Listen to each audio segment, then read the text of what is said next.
Okay, so it's a little bit late. I'm in my pajama attire, but the other night I went and saw at World's End, or The World's End. I keep wanting to say at World's End because of the Pirates Caribbean shitty third movie. I need to get out of that habit. But okay, so World's End, new Simon Pegg, Nick Frost, Edgar Wright movie. Go see it. that's the that's the shortest way I can put it. It's the simplest way I can put it. You don't need uh, any more than that. Honestly, just if you've already seen trailers, fine. If you haven't seen anything for it and you just heard that there's a new Simon Pegg, Edgar Wright movie, that's perfect because that's how I went into it, and I could tell that everyone else in my group had, well, the ones that had seen the trailers and stuff, still loved the movie. But I felt like well, maybe I'm just deifying myself, but I felt like I enjoyed it exponentially more. I pronounced that wrong. Exponentially more than everyone else in the group because I knew nothing about it. I went to it completely cold. And if you can, that's how I advise you. That's how I advise you going into this one. Completely cold. Avoid anything. Just go into it knowing that it's a spiritual successor to Shaun of the Dead and Hot Fuzz. It's that good. This movie starts out, and the first like 30 minutes or so, I'm like, yeah, this is cute. This is kind of funny. It's got a tragic element to it. I'm not really sure where it's going though. Like, what's the ultimate point? When I went in to see this, I just figured like it's a post-apocalypse movie because it's called The World's End. And then the movie starts, and then I'm like, oh, it's the name of a pub, and oh, they're doing like a pub crawl, and it's like the destination that they're going for. Oh. Okay, I guess. But I was like, whatever, it could still be funny, I'll see where this goes. They haven't really led me astray before in the past, so I'll just see where this goes. So the first half hour of the movie is fairly generic. He's visiting each of his friends and convincing them to retry this pub crawl that they failed at as kids, and I'm just kind of like, okay, this is little jokes in here and there. I assume that banging the guy's sister thing will come back into play later, but I don't see really where this is going. And I really like how Simon Pegg and Nick Frost kind of switched character archetypes a little bit. Usually, it's Simon Pegg's character, or at least especially in Hot Fuzz, where Simon Pegg was the lead, the authoritative character, and Nick Frost was the bumbling, funny sidekick that said funny things. And it kind of sort of reversed a little bit, where now Nick Frost is this dependable, strong, not dramatic, but I mean he's the stronger of the two. And Simon Pegg is this. I mean he's still funny, but he's pathetic. He's much more. Well, he's pathetic. I can't think of another way to put it. I'm struggling to find the word here, but he's really just kind of a wuss. I mean, yeah, he holds his own in a fight, but I mean, he's very weak. I mean, his driven goal of just like drinking 12 pints at this bar thing, or the pub crawl, is really like, it gets to a point where you're just like, it's so sad that this is all you have in life. That's just sad. So it was interesting. It was interesting to get to see them play opposites for once. Simon Pegg, this is probably his best performance yet. I know, like, you could throw at me like, oh, he's just a comedian, there's not a whole lot of acting involved, rabble. And I guess to an extent, I guess, because as a comedian, your art is not in selling a character, it's in delivering jokes. Though there are some gray areas there. This, like, as Shaun in Shaun of the Dead, very simple protagonist. He got, very identifiable right away. Hot Fuzz, not as identifiable right away. In fact, he's rather unlikable. But it's very one note. You get the character right away, and you know what he's about. Pretty much just from like his intro, like his whole like intro when Bill Nye's introducing him. In this, there's depth to it. There's layers. I'm not saying it's like a huge, like, oh, in 3 dimension, like, I'm trying to think of like really good character. Okay, it's not like Inglourious Bastards level of subtlety and finesse, but I'm saying that for what he is, I mean, he really is the star. I mean, obviously he's the star. He has top billing, but the attention is pretty much on him. He's the catalyst for the movie. It's about this group of it's about a group of friends who they like raised hell together when they were teens, and then we jump forward to them as adults, and they've all moved on in life. They've all gotten pretty successful in their lives. They've made something of themselves, except for Simon Pegg, who's still kind of like this Jesse Pinkman type juvenile delinquent who refuses to grow up. And there's a certain level of sympathy for that, and so that it makes him immediately relatable and at the same time tragic. So right there you've got that kind of dichotomy of like, oh, he's cute, and at the same time you're like, oh, I kind of feel bad for him. And all the other characters all feel that way too. So I mean, we see where they're coming from. It's got a great ensemble cast. The supports are all really well. I was worried about a lot of them because I hadn't seen them in a lot of things, or if anything, and the ones that I had seen them in were not comedic roles. Like Michael, I always forget his name, and there's usually someone around to correct this for me, but no one's here. The main character from The Hobbit, who's also in Sherlock, he's one of the main guys, but I've never seen him in like a comedic type role. I've seen him say funny things, but I haven't seen him in a like strictly a comedy type setting.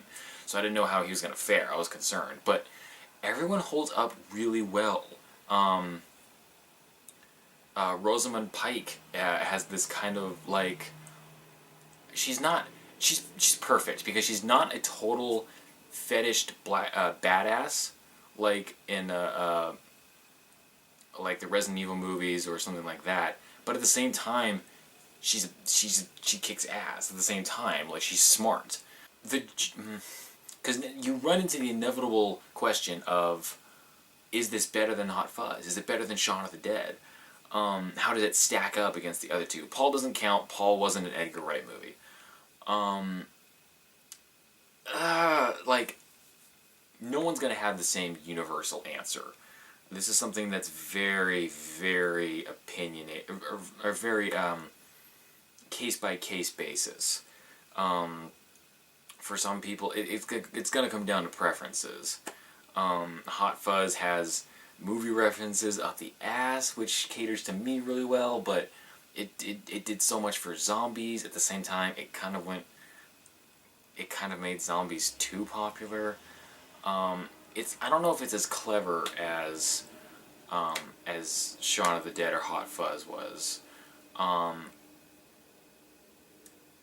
It might be the weaker of the three, but that it by no means is that a bad thing. Even a weak Edgar Wright movie is leaps and bounds better than the fucking shit that comes out and gets passed as a comedy these days, where it's just like fart and dick and shit jokes. For example, there was another post-apocalypse movie that came out this year, This Is the End, which, granted, it was actually kind of clever. They did have moments in there, yes, and I don't regret seeing it, and I actually would recommend you guys to see that one too. But to give you some contrast, some kind of idea, both This Is the End and The World's End sound very similar now that I think about it, but they're both post-apocalyptic comedies, and one of them, This Is the End, has a scene where James Franco argues about the logistics of jerking off to the same porn with other people and what to do with said jerking off material. And then you've got another scene with Simon Pegg and Nick Frost and all of them with more of like a who's on first speed of banter and back and forth and play on words. That's the differentiation. That's how you approach the same concept with two completely different things. One took the meta route, one took a different route. You seriously just need to go see it. You don't, honestly, stop what you're doing. Stop watching this and just go see the movie. There's probably a showing pretty soon, right? Now, we're going to go into commercial break, and when we come back, we're going to talk about spoilers, and we're actually going to get into the depth of the movie. So, if you haven't seen the movie by now, seriously, stop the video now.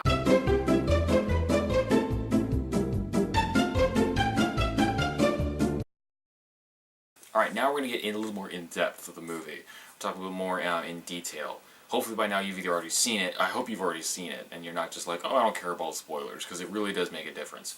When I went in to see this, I just figured like it's a post-apocalypse movie because it's called The World's End, and then the movie starts, and then I'm like, oh, it's the name of a pub, and oh, they're doing like a pub crawl, and it's like the destination that they're going for.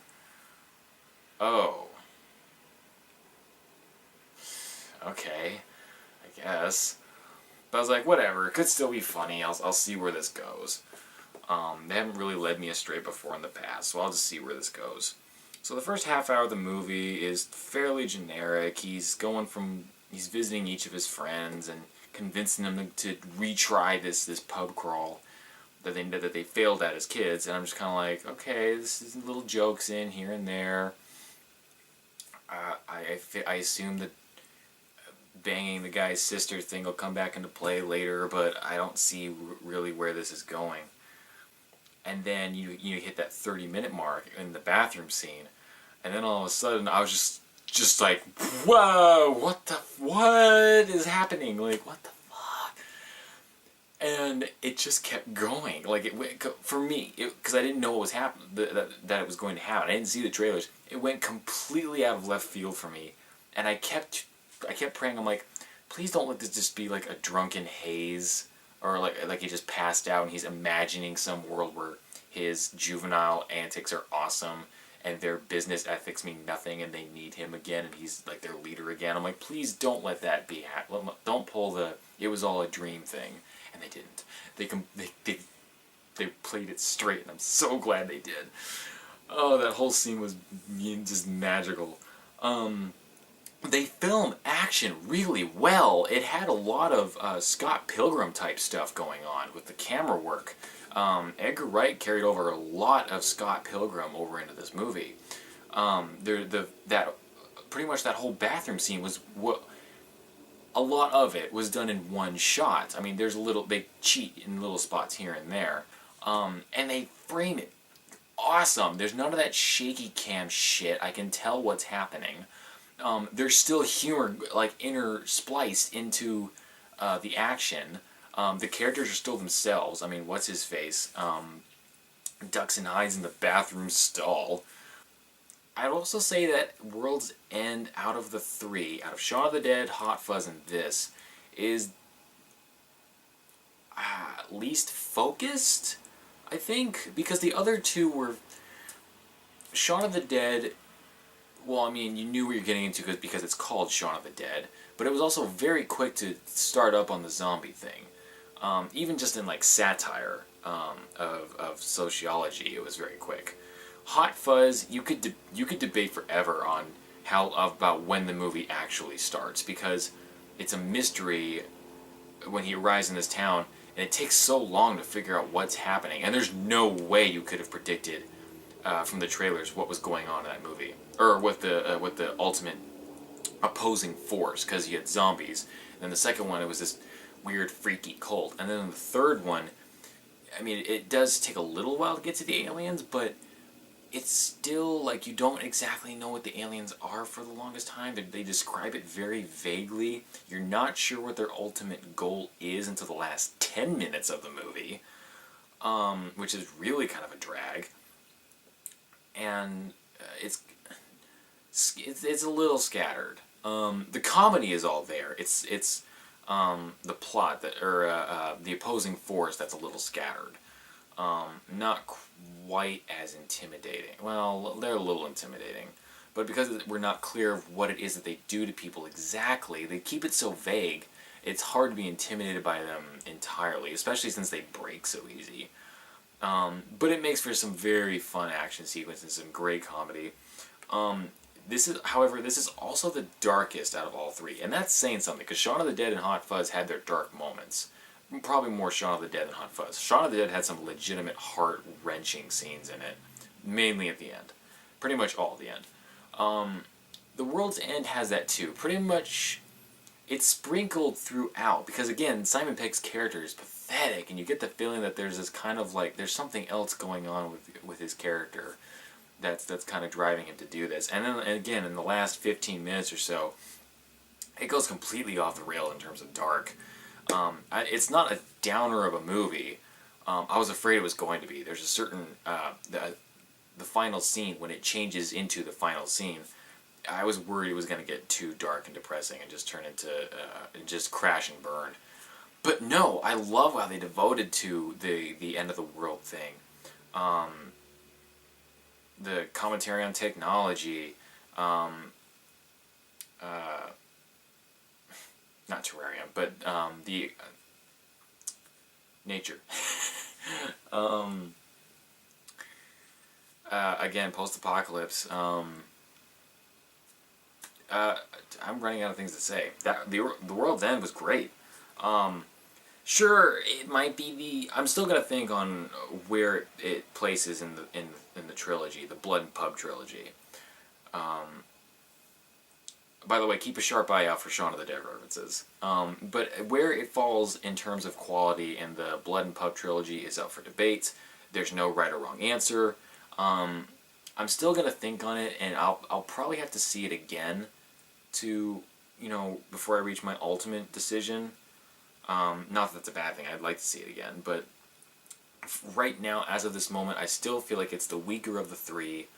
But again, that's still you could fall a weak Edgar Wright movie is still on a higher tier than like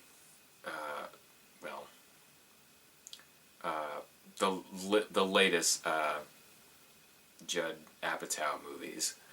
I'm running out of things to say. I can't endorse it enough. You should definitely go see it. It tops This Is the End as being the most funniest comedy of the year so far. This Is the End was still good, but this tops it. And that's all I've got on The World's End. Yay, I like things.